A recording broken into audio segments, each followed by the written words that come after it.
Salve, salve, galerinha do YouTube, aqui é a Thaís Ferrarese, Vanessa Libardoni. Então, hoje eu vou trollar minha amiga Camille Vitória.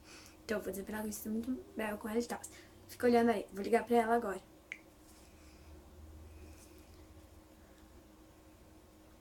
Oi. Oi, Camille. Oi. Ô, fiquei sabendo do negócio de você.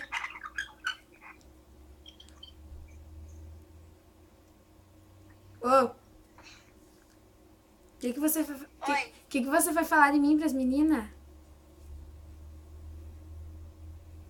Quê? Que você foi falar mal de mim pras meninas? Que menina? Pra Laura e pra Carol. Eu não falei com elas. Falou sim. Elas estão me achando. Não, não tô viajando, é verdade, Camille.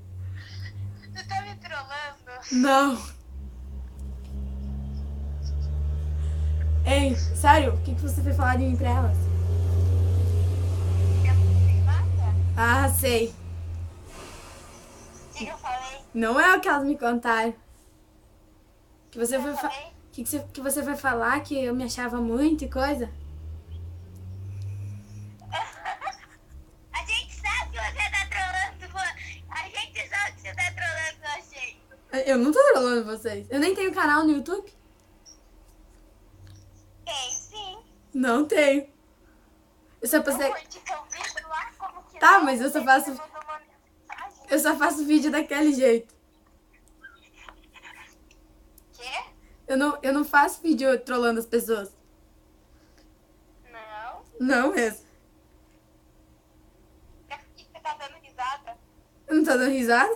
Dá pra ouvir na tua voz que você tá trolando. Eu não tô trolando você.